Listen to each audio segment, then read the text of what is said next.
2. Good evening. The Labour Party is facing internal strife once again. Ousted Labour candidate for TV2, Dan McCaffrey, says he won't accept the Labour Council decision to reject him. Mr McCaffrey says he'll take his battle to court after council delegates today decided the candidate selection process should start all over again. They made their decision after discussing allegations that Mr McCaffrey rigged membership proceedings. The government locked itself away in the beehive tonight, trying desperately to find the least damaging way to cope with the latest turn in the TV2 fiasco. The decision by New Zealand Council delegates to reopen old wounds has put Mr Palmer in a highly embarrassing position. Earlier this week, he publicly supported Mr McCaffrey.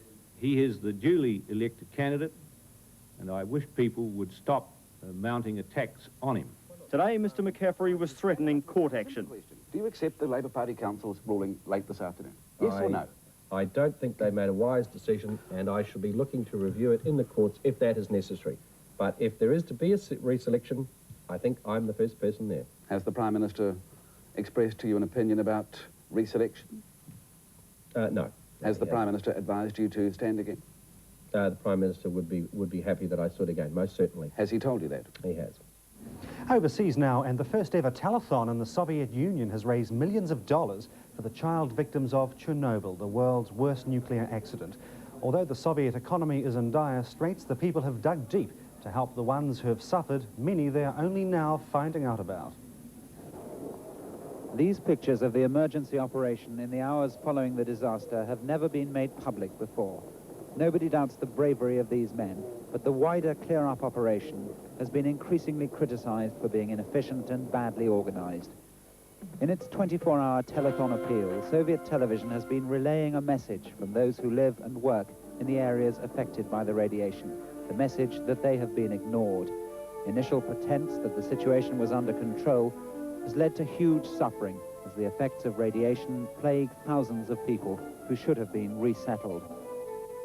Officially, the death toll is still only 31, but unofficially, experts believe it will reach into the thousands. There is still anger at the time it's taken for officialdom to come clean and admit the scale of the catastrophe and the numbers who must be helped. That admission is now coming, but it's late in the day, for some too late. Finally tonight, let's hear it for Alice Cooper. Back from an alcohol and drug-induced stupor, the theatrical rocker of the 70s is a big hit all over again. This weekend, he's doing his thing in Auckland. Alice Cooper still taking theatre off to its absolute limits. Those blackened eyes look like they've seen more heavy nights than the devil himself. Alice started out as plain Vince Furnier, the son of a US vicar, and ended up one of the more bizarre acts in rock music. The act nearly killed the performer. Real life became a blur, and the fantasy world of Alice started to take control, fueled by dope and booze. Alice survived, but no longer sees drugs as a threat. If there's any deaths in the 90s, it probably won't be from drugs, it'll be from AIDS. You know, bands that will not have safe sex.